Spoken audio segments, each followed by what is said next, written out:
And we're back, and hello to all of you. I am Dr. Jeff Goins, and we are reviewing the Pathfinder Advanced Race Guide.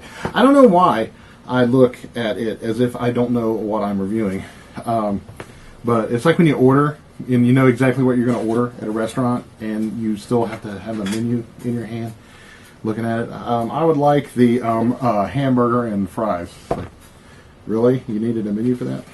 So, anyway, when last we left off, I was talking about, you were listening, the featured races of this book, of the Advanced Race Guide, like the Asomars, the Catfolk, the Dhampirs, which, I'm going to look that up real quick, half-living children of vampires, birthed by human females. Dhampirs are progenies of both horror and tragedy. Okay, so I don't want to say in reality that could never happen because vampires are dead and their parts don't work, and neither do their fluids. They can't even eat. Traditionally they can't even eat solid food. They can't even eat real food because it causes them great pain because they can't freaking digest it. They don't digest. They evaporate, and that's why they need blood. So anyway, Dhampirs, while they're not particularly realistic, and I hate to keep using that word because this is a game, but I like realism in my game, and I'm sure many of you do too. One of the most moronic things that I've ever seen was a former friend of mine from ages past had a bard who had a white Ramones guitar, electric guitar, that every time he played a power chord, it spit out a cone of cold. I was like, yeah, that's clever and cute, but it's not in my campaigns. Because, number one, Ramones, really? We're talking about a fantasy world? Ramones? Anyway, it wasn't even a modern campaign. It was totally a fantasy campaign. So I thought that it was ridiculous. I'm sure it had its place, but it was stupid to me. It made me mad. Okay, so... then comes the drow, of course, which many of you pronounce drow, which I do not, which is fine. Fetchlings are descended from humans trapped on the elemental plane of shadow, right? So that's more realistic to me than a Dhampir or an electric Ramones guitar that shoots a cone of cold. But they come in and out of the shadows, and they have special abilities and so forth. So, be a good rogue character, right? Then you've got goblins, which everybody knows the goblins, hobgoblins, and Ifrit. Which why you would want to play an Ifrit? I guess if you like the power, sure, but I don't. Okay, it's whatever. Not something I would choose, but kobolds, which I know someone who's really wanting to play a kobold campaign. Yeah, Tavernier Ian, as a matter of fact. Then you've got orcs, which we already have an orc campaign going, which is pretty cool.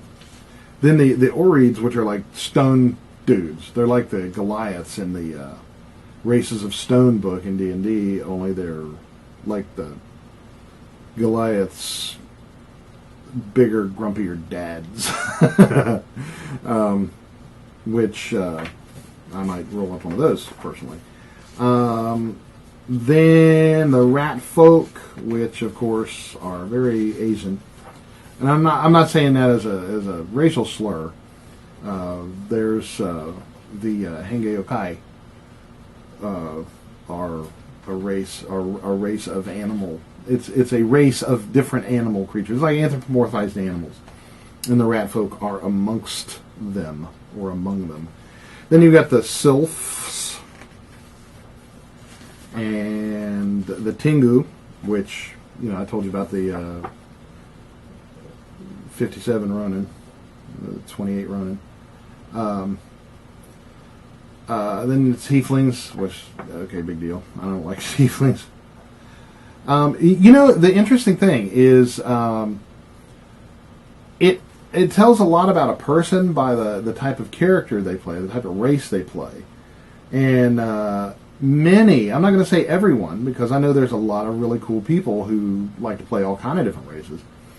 But there have been quite a few, probably the majority of the people I meet who have played Tieflings are jerks. I'm not going to say everybody, all of you out there who like Tieflings are jerks. By no means. I don't overgeneralize ever. Even though that was kind of an overgeneralization. But I have met a lot of people who played Tieflings and it might just be because I'm projecting my dislike for Tieflings onto that person that's playing it. I don't know. Probably, if you want to. I'm a deep dwarf. Then you have the Undines, or the Undines. And the Undines are humans who trace their ancestries to creatures from the plane of water. Even at first glance, one notices the potency of their ancestry, for an Undine's very flesh mimics the color of lakes, seas, and oceans. So, it might have been an Undine who gave King Arthur that knife. Okay, then in Chapter 3, you've got uncommon races. And the uncommon races are Changeling Duergar, which are the Grey Dwarves. The Gillmen, which are like the creature from the Black Lagoon. Gillman, totally. Grippleys, which are like bog things. Kind of like goblins. The Kitsune are the fox people. That's also another Asian thing. The Merfolk, you know what that is. The Nagaji, which are Naga sorts. Samsarans, which I'll have to look that up. The Strix, the Samsarans and the Strix are pretty cool. Samsarans are mysterious humanoids with pale blue flesh and transparent blood like the waters of a trickling brook. They're ancient creatures, even in their youth. The Samsaran's life is not a linear progression from birth to death, but rather a circle of birth to death to rebirth. Whenever a Samsaran dies, it reincarnates anew as a young Samsaran to live a new life, which is really good if you don't like your characters to die, right? You play one of them, you're just like, I'm dead. Oh, well, okay, I'll just get my diapers. So yeah, that's actually pretty cool. Then the Strix are like winged drow. Because they're like black skin, white eyes, white hair, wings, and again, they've cut it down. It's even less information than the featured races, which is less than the core races, but it's still plenty to give you an idea of what these things are about and how to customize it. The Sulis, which are Sulijan, which are descendants of mortals and the Jan. And the Jan are types of genies. The Surfneblins are the deep gnomes. The Venaras are like, kind of like monkeys. Venaras are intelligent monkey-like humanoids that live in deep, warm forests and lush jungles. The Venara's body is covered with a thin coat of soft fur. Make a coat. That was really mean of me to say. I hate furs, wearing furs. It's just, unless you kill it yourself and you go out and do it and you need to do it. Like, I can understand wearing doe skin if you hunt the deer and eat the deer and all that, but killing for sport and killing for a coat, especially the way they do it, it's just wrong. And I'm totally against it. So that is my judgment. Despite their fur, they can grow very lengthy hair on their head, just as humans can, so forth and so on. So they're like, it's like, you know, the Monkey King. Then you got the Vishkanyas, which are like, they are a race of exotic humanoids with poisonous blood. Again, it's another Asian thing. Probably, I would say, from the look of the dress, I would say it was they were born of Chinese Chinese legend. The Weyans are small supernatural humanoids, and so forth. That was the last of the uncommon races. Then, lastly, in Chapter 4, we have the Race Builder.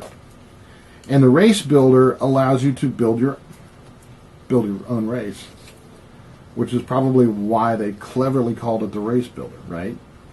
Your race examples, it has creating a new race, the concept, the qualities of them, like construct and monstrous, humanoid, undead, so forth.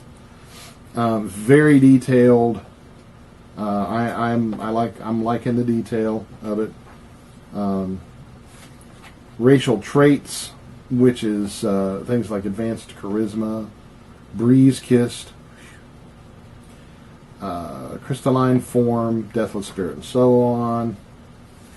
Then it has example races like the gargoyle, the gnoll, monstrous traits that they can have. It's got quite a few pages of traits. So if you want to get all customized up in here, then you can totally do that with your own race, and it's incredibly cool. I'm probably going to do this very thing with a race that I've been playing for many years of my own design, and it always has examples, core races examples, and then it has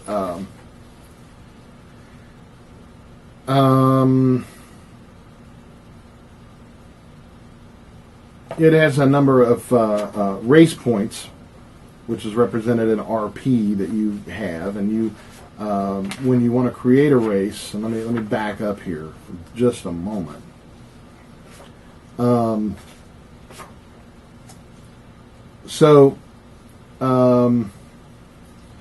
Table 4.1 it summarizes the number of race points that you can give you can spend as you create your race. Standard power level is race points of 1 to 10. Advanced is 11 to 20, and anything over 20 is considered monstrous. And it says, and I'm trying to find out where I read that, what it means to be monstrous and standard. 3 power levels: standard, advanced, and monstrous. Standard races can only take standard racial traits, while advanced races can take both standard and advanced, and monstrous can take standard, advanced, and monstrous, and so forth. So that just tells you what you've got going, basically. And some of these things that you give races, like for example, large, it's 7 right off the bat. So if you've got a large thing, then it's very close to being advanced or monstrous. And that affects everything about your character, like how they assimilate experience points and level up and challenge rating and all that stuff.